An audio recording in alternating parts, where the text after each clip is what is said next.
एक अर्हता परीक्षा है, उसमें ऐसा कौतुक किया इस आयोग ने कि गाजीपुर के बच्चे को गाजियाबाद दे दिया और गाजियाबाद के बच्चे को बनारस सेंटर डाल दिया। उसमें लड़का लड़की का भी भेद नहीं किया। कोई 400 किलोमीटर दूर फेंका, कोई 500 किलोमीटर, कोई 700 किलोमीटर दूर इम्तिहान देने जाइए। क्यों भाई, ऐसा अत्याचार क्यों प्रभु? इन नौजवानों ने कुछ बिगाड़ा है क्या? क्या आयोगों का काम, आयोगों की स्थापना इसलिए हुई कि वो नौजवानों के साथ सकारात्मक, मित्रवत, सहयोगात्मक रुख रखें या ऐसा रुख रखें? पूरे प्रदेश में हाहाकार मच गया। नीरज चोपड़ा ने जब ओलंपिक में स्वर्ण पदक जीता तो कहा गया फेंक जहां तक भाला जाए। अब ये उत्तर प्रदेश के युवा कह रहे हैं फेंक जहां तक सेंटर जाए। इस बात की गारंटी कौन सा आयोग ले सकता है आज की तारीख में कि पर्चा आउट नहीं होगा? इस बात की गारंटी कौन सा आयोग ले सकता है कि इम्तिहान में सॉल्वर गैंग एक्टिव नहीं होगा? लेखपाल की परीक्षा में क्या हुआ? 8000 पद और 15,000 संदिग्ध लोग इम्तिहान दे गए, यानी लगभग एक पद पर 2 संदिग्ध लगभग। इस बात की गारंटी कौन लेगा कि जो पर्चा आप देंगे बच्चों को इम्तिहान के लिए, उस पर्चे में गलत सवाल नहीं बने होंगे और बाद में मामला कोर्ट में नहीं जाएगा और भर्ती अटकेगी नहीं, लटकेगी नहीं, भटकेगी नहीं? गारंटी कौन देगा प्रभु? नौकरी मिलेगी नहीं मिलेगी बाद का प्रश्न है, लेकिन सोचिए जिस बच्ची को गाजियाबाद से और दिल्ली में इम्तिहान देने जाना होगा, उसकी क्या स्थिति बनेगी? उसके लिए एक बड़ा इम्तिहान यही होगा कि वो जाए कैसे वहां तक, और जाए तो रहे कहां, और जो उसमें पैसा खर्च होगा समय और श्रम के अलावा वो कहां से आएगा? ये मसला है। मुझे लगता है इससे बड़ा कोई पाप नहीं जब आप नौजवानों के सपनों के ऊपर तुषारपात करवा दें। क्या जाके जाइए, हमारे मुख्यमंत्री साहब हो चाहे कोई नेता हो, जाके बिना बताए पेट का फुलफार्म पूछी नहीं बता पाएंगे। जो सिर्फ धोती कुर्ता पहन के इस समय बैठे हैं, चला रहे हैं सरकार। हम यहाँ BA, BSc, MSc, B.Ed कर करके आएंगे, यहाँ देंगे कि पेट, पहले हम पेट पास करें, हमारी प्राथमिक योग्यता देखेंगे, ये अपनी योग्यता दिखाएं, तब हम जाने की ये सरकार चलाने लायक हैं। हम लोग वहाँ से आए हैं, 65 किलोमीटर, लड़कियाँ फुटपाथ पे लेटे हैं, जिनके घर के माँ बाप इतने सपने सजाए हैं, फुटपाथ पे लेटे हैं। ऊपर से सुबह SDM साहब आएंगे, रिपोर्ट दे देंगे कि यहाँ का पेपर लीक हो गया है। मुख्यमंत्री साहब के कान में तेल गया होगा, वो नहीं बोलेंगे दोबारा कि हमारे पेपर लीक हो गया, नहीं पेपर अमान्य कर देंगे, मान्य होगा, वो नहीं सुनेंगे हमारी समस्याएं। हम लोग यार, हम क्या बताएं, ट्रेन आ रहा था ना, हम लोगों से पहले मालगाड़ी लाई जा रही थी। 8 बजे का ट्रेन था, बिना खाए पिए मर रहे थे, 12:40 पे ट्रेन पहुंची है। कोई मतलब विद्यार्थी यहाँ, हम लोग देश के भविष्य और युवा हैं, हम लोगों के साथ खेला जा रहा है। इसलिए क्यों पता है, हम शिक्षित नहीं होंगे तो रोजगार नहीं मांगेंगे। ये जो दादा चाचा बैठे हैं, इनको 5 किलो राशन भाग गया है, ये 5 किलो राशन पे वोट दे जाएंगे। और जब हम नहीं पढ़े रहेंगे तो हम भी अपनी आवाज़ नहीं उठाएंगे, कोई बोलने वाला नहीं होगा। सब अपना अनपढ़ रहो यहीं, आओ उसके बाद बाबा जी की बात मानो। आए हैं बाबा जी के, सुने थे हम लोग जौनपुर से हैं कि बड़ा बढ़िया प्लेटफार्म होता है। अरे हमसे अच्छे कुत्ते सो रहे थे, बोलने वो सही बता रहे, भगवान के सब वो बोरी पे चढ़ के लेटे थे। हम लोग 10-10 रुपए की पन्नी लिए, उसमें मिला भी नहीं, वही जमीन पे लेटे पड़े थे। अरे अगर आपको करवाना था 2 दिन के अंदर, हम लोग की कोई व्यवस्था होती, 2 स्पेशल ट्रेन चला देते। रक्षाबंधन पे रोडवेज फ्री, रक्षाबंधन पे रोडवेज फ्री। हम यहाँ चूतिया बन के रोडवेज को हाथ दे रहे हैं, गायब। अगर हम उग्र हुए तो चलो भैया, हमारे मम्मी पापा भी आके भरेंगे। अभी ईडी बैठा दी जाएगी हमारे भी ऊपर, तुरंत भैया ऑन द स्पॉट कार्रवाई भी कर देंगे। चलो भाई साहब, चलो तुरंत, माँ बाप भरेंगे हरजाना। हम लोग आवाज तक नहीं उठा सकते भैया। लेकिन क्या तानाशाही सरकार है, सरकार पूर्ण बहुमत की है, वो फिर किए जो उनका मन चला। हम लोग NTPC के लिए रेलवे जलाए, सब किए, नहीं भैया सरकार तानाशाही की, उनकी पूर्ण बहुमत सरकार है, अपने मन के किए। सुनने हम लोग की उसकी दिक्कत नहीं है, लेकिन ना रोडवेज रोक रही है, बहन बेटी है धक्के मुक्के लात घूसे खा खा के आई है। ये वाली चीज़ से बड़ा तकलीफ होता है यार। 4-4, 5-5 साल हम लोग इलाहाबाद रहते हैं, कोई वैकेंसी नहीं क्लियर हो रही, कोई गारंटी नहीं है कि ये पेट दे के जाएंगे, निकल जाएंगे तो कोई वैकेंसी आएगी। 2023 में आचार संहिता लागू हो जाएगा, 2024 में चुनाव है। इतने दूर से आए हैं बड़ी आस के साथ, लेकिन कुछ नहीं होने वाला, ऐसे चले जाएंगे। आएंगे हर साल पेपर देंगे, कोई मतलब नहीं है। अगले साल पेट दिए थे, सिर्फ एक फार्म आया था लेखपाली, पूरा साल बीत गया, आप क्या देंगे? फिर 2023 में चुनाव है। लेकिन आप सोचिए, योगी आदित्यनाथ जी की सरकार लगातार उत्तर प्रदेश के छात्रों के साथ, उनके भविष्य के साथ इस तरीके से खिलवाड़ करने का काम कर रही है। PET का जो एग्जाम उत्तर प्रदेश अधीनस्थ सेवा चयन आयोग ने तय किया है, के केंद्रों को आप देखेंगे, जब परीक्षा केंद्रों को आप देखेंगे तो आप उस परीक्षा केंद्र की दूरी को देखकर आप चकित हो जाएंगे। एक तरफ जहां पिछले 5 साल में यही उत्तर प्रदेश अधीनस्थ सेवा चयन आयोग निकम्मा और निठल्ला साबित हुआ, जिसने उत्तर प्रदेश में लगभग 1.5 दर्जन भर्तियां निकाली, परीक्षाएं कराई और आज तक तमाम भर्तियां अधर में लटकी हुई हैं। कोई कोर्ट का चक्कर काट रही हैं, किसी में नौजवानों को अभी तक नियुक्ति नहीं मिली। परीक्षाओं में पारदर्शिता को लाने के लिए बलिया के नौजवान का सेंटर गाजीपुर भेज दिया है, बलिया के नौजवान का सेंटर झांसी भेजा है। यानी परीक्षा केंद्रों की दूरी जो है 700, 800, 900 किलोमीटर दूर छात्रों को जाकर वहां पे परीक्षा देना पड़ेगा। कितना बड़ा मजाक उत्तर प्रदेश में नौजवानों और छात्रों के साथ चल रहा है। आप सोचिए, लगभग 37 लाख नौजवानों ने इस पीटी यानी प्रारंभिक पात्रता परीक्षा में आवेदन किया है और ये एकमात्र ऐसी परीक्षा है जिसके बाद नौजवान आने वाले दिनों में जो सरकार द्वारा भर्तियां निकाली जाएंगी उसके लिए एलिजिबल होगा। वो जब वो इस परीक्षा में पास होगा तो उन नौकरियों के लिए एलिजिबल होगा। सिर्फ उसके लिए योगी आदित्यनाथ जी की सरकार ने, जिसमें 37 लाख नौजवानों ने आवेदन किया, उनके परिजनों के साथ सरकार उनको सिर्फ और सिर्फ ठगने जा रही है। आप सोचिए, जो नौजवान जिसका सेंटर जो बलिया का रहने वाला है, उसका सेंटर जब गाजियाबाद जा गया है तो जाहिर सी बात है परीक्षा देने के लिए एक दिन पहले उसको जाना पड़ेगा और आने जाने का जो उसका खर्चा होगा, जो वहां पे रुकने का खर्चा होगा, और क्या गारंटी है कि जब अपने सेंटर पे पहुंचेगा तो उसको पता चलता है कि पेपर ही हो सकता है कैंसिल हो जाए।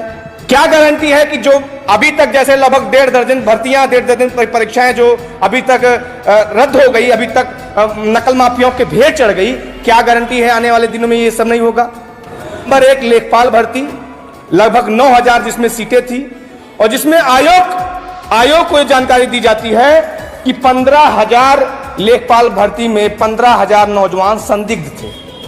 आप सोचिए कि सरकार में लेखपाल की भर्ती आ रही है और 15,000 सरकार का आंकड़ा है कि 15,000 लोग उसमें संदिग्ध बैठे। दरोगा का भर्ती आया, जो एग्जाम कराने का जिस एजेंसी को जिम्मेदारी दी गई, पता चलता है वो ऑलरेडी कई सारे राज्यों में बैन है, ब्लैक लिस्टेड है। लेकिन क्या मजबूरी है योगी आदित्यनाथ जी की, क्या जल्दबाजी है योगी आदित्यनाथ जी की कि जबरदस्ती दरोगा भर्ती को कराने पे तुले हुए हैं नौजवान, जबकि गुहार लगा रहा है कि महोदय इसमें बहुत बड़ी धांधली चल रही।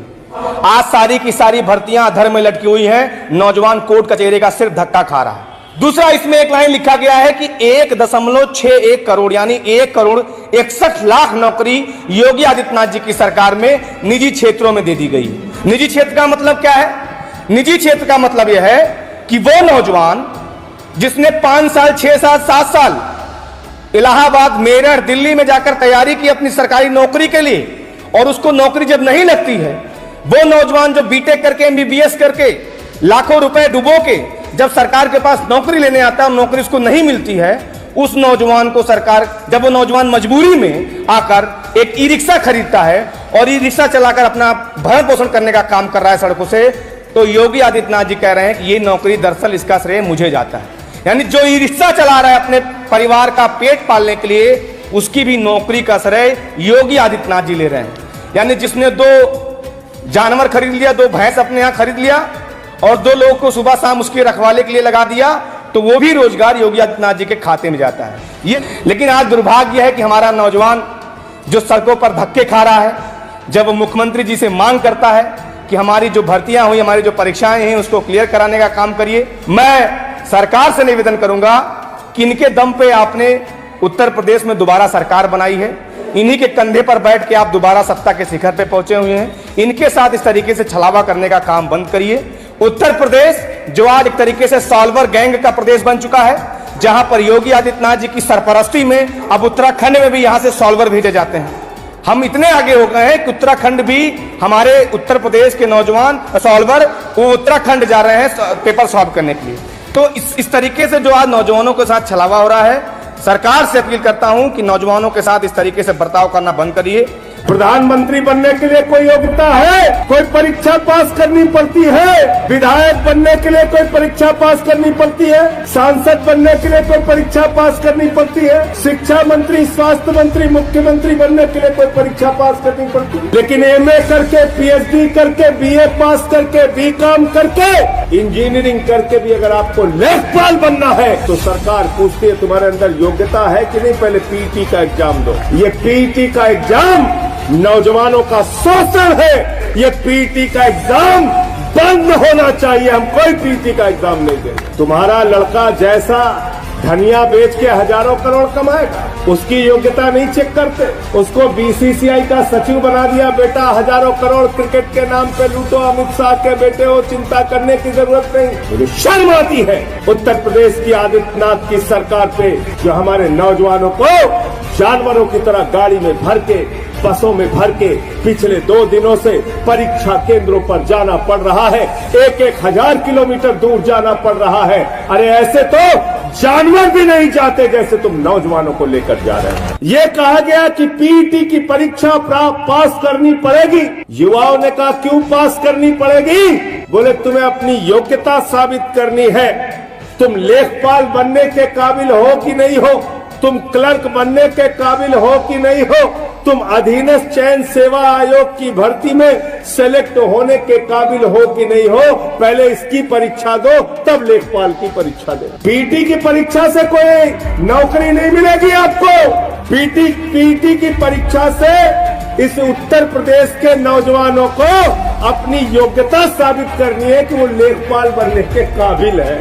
बारे बाबा योगी जी, उत्तर प्रदेश के अंदर। लेकिन अगर आप पूछे यूपी के मुख्यमंत्री की योग्यता क्या है, सरकार कहती है अंगूठा टेको तब भी बन सकता। पूछे सर, अच्छा सब कुछ छोड़ो, प्रधानमंत्री बनने की योग्यता क्या? बोले अंगूठा टेके फिर भी बन सकता। प्रधानमंत्री बनने के लिए कोई योग्यता है? कोई योग्यता है? कोई परीक्षा पास करनी पड़ती है? विधायक बनने के लिए कोई परीक्षा पास करनी पड़ती है? सांसद बनने के लिए कोई परीक्षा पास करनी पड़ती है? शिक्षा मंत्री, स्वास्थ्य मंत्री, मुख्यमंत्री बनने के लिए कोई परीक्षा पास करनी पड़ती है? लेकिन एमए करके, पीएचडी करके, बीए पास करके, बीकॉम करके, इंजीनियरिंग करके भी अगर आपको लेखपाल बनना है तो सरकार पूछती है तुम्हारे अंदर योग्यता है कि नहीं, पहले पीटी का एग्जाम दो। इसलिए ये पीटी का एग्जाम नौजवानों का शोषण है। मैं चाहता हूं जोश सिंह के लोग लखनऊ के अंदर आंदोलन करें, अनशन करें, प्रदर्शन करें, छात्र भी इनके लोग इनके साथ मिलकर आंदोलन करें। ये पीटी का एग्जाम बंद होना चाहिए। हम कोई पीटी का एग्जाम नहीं देंगे। तो सबसे बड़ी चीज ये है कि हम लोगों को संविदा पे रखा गया है। 6000 की सैलरी, जिसमें हम लोग कुछ नहीं कर, 6000 में आप इस समय कौन क्या कर लेता है। लेकिन एक सरकार की ये पॉलिसी थी जिसके थ्रू हम सभी लोग ये सोचे कि चलो कुछ तो कुछ अपने गांव में ही रह के हम लोग अगर किसी अच्छे पोस्ट पर हैं, कहीं हमको सम्मान मिल रहा है तो इस चीज़ को हमको करना चाहिए। तो हम लोग गांव के सबसे टॉप मेरिट वाले लड़के हैं। जितने भी यहाँ पंचायत सहायक आए हैं, यहाँ मेरिट सिलेक्शन हुआ है सभी का। कोई ऐसा नहीं है कि कोई प्रधान अपने कैंडिडेट को रखा हो, सेक्रेटरी अपने कैंडिडेट को रखा है, कोई ऐसा नहीं है। सब यहाँ पर 20-25 लोगों को क्वालिफाई करके आए हैं। लेकिन फिर भी आपके साथ उत्पीड़न किया जा रहा है। फिर भी ये सब हो रहा है और ये चीजें इसलिए, और जो भी हमारे सीनियर अधिकारी हैं उनको भी ये मामला पता है। वीडियो साहब जांच के लिए पहुंची थी, उनके सामने जब ये वारदात हो रहा था तो उनको ये नहीं समझना चाहिए कि नहीं ये कैंडिडेट हमारा है, कर्मचारी हमारा है, तो उनको तो कम से कम सपोर्ट करना चाहिए ना कि प्रधान जी आप गाली मत दीजिए। और वो कैमरा बंद करवा रही थी। ये कौन सा मैटर हुआ भाई? आज सबको खतरा है कि हमको प्रधान मरवा देंगे, हमको सेक्रेटरी मरवा देंगे। ये ग्राम प्रधान से डरते हैं क्या ब्लॉक के अधिकारी, जो आला अधिकारी हैं? ब्लॉक डरने की बात नहीं है प्रधान जी। मतलब एक देखिए, हमारे देश का सबसे मतलब क्या बताया जाए आपको, सबसे बड़ी दुखद बात यह है कि हम लोग जो भी हैं जनतंत्र के आगे मजबूर है। एक पढ़ा लिखा कर्मचारी जो कि प्रधान की कोई क्वालिफिकेशन नहीं है, 5000 रुपए की सैलरी अगर सरकार निष्पक्ष जांच करवाए तो 5 साल के अंदर में उसकी प्रॉपर्टी 50 लाख कैसे होती है? 50 लाख की उसकी प्रॉपर्टी कैसे होती है? आप कह रहे हैं कि आपके सामने हम लोगों से कम सैलरी है ग्राम प्रधान की।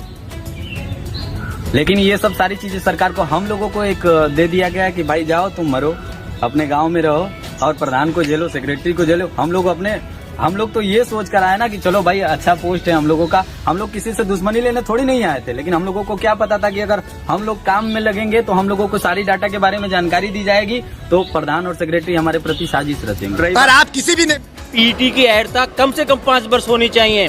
जब एक नेता लोकतंत्र में 5 वर्ष का अधिकारी होता है तो पीटी 1 वर्ष के लिए क्यों होनी चाहिए? दूसरा, सबका विकास सबका साथ का ढोंग करने वाली सरकार ढोंग बिल्कुल ढोंग है। क्योंकि लोगों के लिए 37 लाख लोगों के लिए फॉर्म निकाले, एहसान किया आपके ऊपर। समरसता और समानता के अंतर को उनको समझना चाहिए। जितनी हमारी बहनें हैं उनको आपकी डिस्ट्रिक्ट में ही सेंटर होना चाहिए, तो उनको डिस्ट्रिक्ट में सेंटर ना करके ये लड़कियों के साथ और एक तरीके से राजस्व के लिए इनका ढोंग है, ये रंगे सियार है। क्यों बोल रहे हो राजस्व के लिए ढोंग है? अगर नहीं है तो ऐसी कौन से कारण है कि आप सक्षम हैं, आपके जिलाधिकारी सक्षम है या आपके अधिकारी सक्षम है कि आप ये ग्रुप सी और डी की परीक्षा को आप अपने जिला स्तर पर नहीं करा पा रहे हैं? सब रैलियों में हम अग्रसर रहते हैं और 28 वर्ष संविधान में कार्य करके और तुम्हारे इस बस बेड़े को चला रहे हैं, फिर भी हमारे मुख की रोटी रोजी जो आप खींचने की कोशिश कर रहे हैं तो ये बंद कर दें, नहीं जन सैलाब आ जाएगा। जन क्रोध यदि उमड़ा तो संविदा कर्मचारी थोड़ा नहीं है, सभी संविदा हर विभागों का ये जन सैलाब आके मुख्यमंत्री के द्वारे पर बैठ जाएगा, चाहे वो कुछ भी करवा दें, हमारी हत्या करवा दें, वो हमें मंजूर है, लेकिन ये मंजूर नहीं है अनुबंध तत्काल प्रभाव से समाप्त कर दें। यह हाथ जोड़कर मेरा निवेदन है और सभी संविदा कर्मचारी युक्ति हो, एक साथ हो और दीपावली के पहले उनको अवगत कराने की कोशिश की जाए, तभी ये मानेंगे, ऐसे नहीं मानेंगे। जय हिंद, जय भारत।